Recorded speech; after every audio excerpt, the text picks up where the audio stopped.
ایک صاحب سے میں نے کہا کہ جناب وہ 2000 ریال لگ گیا تو کیا کرنا ہے؟ کہنے کوئی مسئلہ نہیں، پاسپورٹ نواں بنوا لو، گنجائش ہے، یعنی ہر شے کا حل ہے۔ تو میں نے کہا یار اب عمرہ کرنے جاتے وقت بھی بندہ دھوکہ دے کے جائے، اللہ کے گھر جاتے وقت بھی اس طرح کی حرکت کرے، کیا حال ہو گیا؟ ہر چیز کا لوگوں نے حل نکال لیا، ہر چیز کا لوگوں نے سٹائل بنا لی۔ ایسا نہ کریں، یہ درست نہیں۔ احمد رفو گر کہنے لگا اس طرح سیوں گا کہ پھاڑنے والے کو بھی پتہ نہیں۔ ان کا پیسے لے یار تو سی دے۔ اس نے سی دی، اگلے شام ہی لا کے بچھا دیا گدا۔ تیسرے دن بادشاہ سلامت آئے، آ کے پہلی نظر گدے پہ ڈالی، اس نے بلایا سب ملازمین کو، کہا کس نے سیا ہے؟ کہا جناب کیا ہوا؟ کہا یہ پھٹا ہوا تھا۔ کس نے؟ کہا نہیں پھٹا ہی نہیں۔ وہ کہنے لگے بنو بات، میں خود پھاڑ کے گیا تھا، تو بتاؤ صحیح سیا کس نے ہے؟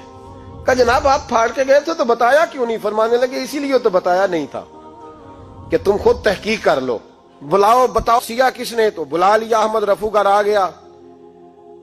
اس کو جب بلا کے سامنے بادشاہ کھڑا کیا، کہا بھئی تم نے سیا ہے؟ کہنے لگا حضور آپ کے سارے ملازم کٹھے ہو کے آئے تھے، میری غلطی کوئی نہیں۔ کہا نہیں یار تو بڑا کاریگر ہے، میں نے اپنے ہاتھ سے پھاڑا تھا پر مجھے بھی نہیں پتا چل رہا کہاں سے پھٹا تھا۔ اچھا یہ بتا یہ تھیلی جو ہے یہ بھی تو نے سی تھی؟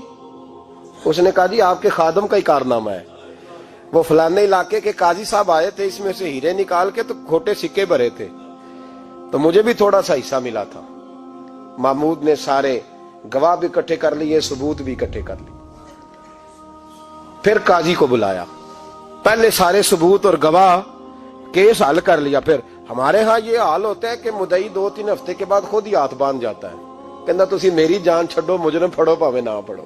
وہ کہتا ہے مجھے معافی دو، میں رہا۔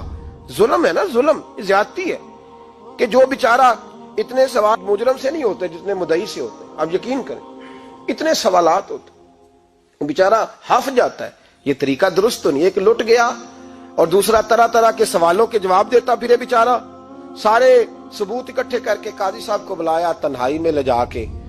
محمود غزنوی نے کہا قاضی صاحب آپ سے غلطی ہو گئی، غریب آدمی تھا، وہ لٹ گیا ہے، اس نے تو بڑی مشکل سے کچھ ہیرے جمع کیے تھے اور اس کی کل کائنات تھی، تو آپ اس کا مال اسے دے دیں، بات ختم۔ قاضی صاحب کہنے لگے آپ مجھ پہ الزام لگا رہے ہیں، سوال ہی نہیں پیدا ہوتا۔ آپ میری داڑھی دیکھیں، آپ میرا اعزاز دیکھیں، دنیا جانتی ہے میں اس کا۔ قاضی صاحب انسان بھول ہی جاتا ہے، بندہ بھول جاتا ہے، غلطی ہوگی، مال نے کہا نہیں سب کہا میں تنہائی میں پوچھ رہا ہوں، میں اس وقت پوچھ رہا ہوں جب دوسرا موجود کوئی نہیں، آج توبہ کر لے، میں کچھ نہیں کہوں گا، تو میری زبان پہ اعتبار کر، تجھے پتہ ہے میں جو کہتا ہوں اس پہ عمل بھی کرتا ہوں، باز آ جا۔ پر قاضی نے کہا نہیں میری غلطی کوئی نہیں۔ محمود نے پھر بڑے دربار میں بلا لیا، مجمع عام میں۔ مہلت کے دنوں میں جو توبہ کر لے وہ بچ جاتے ہیں، لیکن لوگ رسوائیوں کے دنوں میں پھر واپس لوٹتے ہیں اگلا گھر دیکھ کے، پھر حالات اور طرح کے ہو چکے ہوتے ہیں۔ جب بڑے دربار میں قاضی کو بلایا، بھائی تو مانتا ہے کہ نہیں؟ اس نے کہا نہیں۔ تو کہا بلاؤ احمد رفو گر کو۔ جب وہ احمد رفو گر آیا تو بوڑھے قاضی کی ٹانگیں کانپنے لگی، جملے ٹوٹنے لگے، لفظ زمین پر گرنے لگے، بات صحیح نہیں ہوتی، زبان لڑکھڑانے لگی۔ محمود کہنے لگے قاضی میں نے تجھے کہا تھا وہاں مان جا بات، اب بڑے دربار میں بول۔ تو جب قاضی صاحب کی گردن خود بخود جھک گئی تو دنیا سمجھ گئی، کہا نکل جا میرے دربار سے۔ محمود بولے نکل جا، اتنی تجھے عزت دی، اتنی بڑی تنخواہ دی، قاضی بنایا، اور یہ تھوڑی سی رقم کے لیے، تھوڑی سی رقم کے لیے تو بددیانت ہو گیا، چل چلا جا، نکل۔ قاضی دربار سے نکلا تو لوگ لعنتیں برسانے لگے۔ کل جو دکانیں چھوڑ کے سلوٹ کرنے آتے تھے وہ کہنے لگے اس کی عمر دیکھو، اس کے کام دیکھو، دیکھو اس نے کیا کیا۔ گھر گیا، بچے جن کے لیے پاپ کمایا تھا، جنہاں لی تو پاپ کمائے ہن کتھے نہیں ہو تیرے گھر دے، وہ بچے کہنے لگے ابا جی ہم تو سکول مدرسہ جانے کے قابل نہیں رہے، امید تھی کہ بیوی ساتھ دے گی۔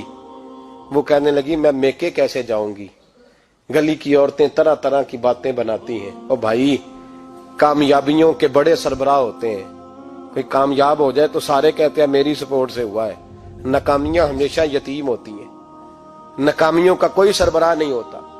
جب تک تو قاضی تھا تو بڑے بات تھی، ہر بندہ کہتا تھا رشتہ دار ہے، رسوائی ہو گئی تو وہ تیری آنکھ ہو یا سنگ ملامت کی چبھن، کون پہنچا ہے میرے درد کی گہرائی تک، دور شہرت میں تو یاروں نے کیا یاد بہت، ساتھ آیا نہ کوئی کوچے رسوائی تک۔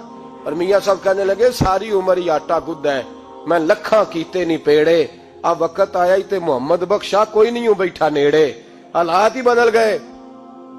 قاضی خاموشی سے اندر چلا گیا، اپنی رسوائی سمیٹ کے بستر پہ لیٹا، نہ روٹی کی بھوک لگی، نہ پانی کی پیاس لگی، نہ نیند آئی، ساری رات تڑپتا رہا۔ سویرے گھر والوں نے دروازہ کھولا تو روح پرواز کر گئی تھی، دنیا چھوڑ گیا۔ حضرت ابو نور علیہ رحمہ بولے، فرمانے لگے یاد رکھو کبھی بددیانتی نہ کرنا، کبھی۔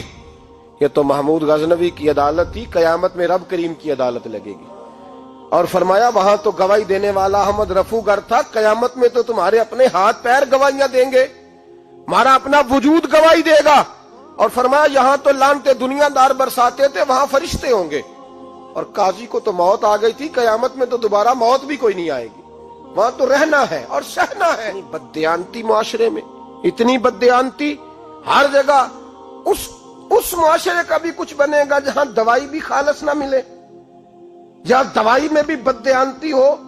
لوگ اپنے بچے کو آکسفورڈ یونیورسٹی میں پڑھانے کے لیے غریبوں کے بچوں کے رگوں میں جو دوائی اتارے وہ بھی 2 نمبر۔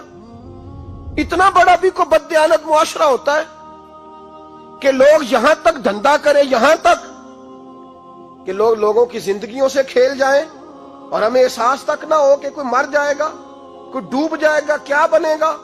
اور جس نے وہ اپنی رجسٹر کی دوائی کی، اس نے 2-4 لاکھ روپیہ لیا اور اس نے یہ نہیں سوچا کتنے انسان میری وجہ سے مریں گے۔ قتل صرف یہ تو نہیں ہوتا گولی مار کے مار دینا، لوگوں کی زندگیوں سے لوگ کھیل جاتے ہیں، لوگ تباہی کر جاتے ہیں، لیکن بددیانتی سے باز نہیں آتے۔ میرے رسول پاک علیہ السلام کے غلاموں، نبی پاک صلی اللہ علیہ وسلم نے ذرا سی بددیانتی، اور صحابہ کا یہ مزاج تھا، اتنی سی بھی کبھی ان سے غلطی ہوتی تو تڑپ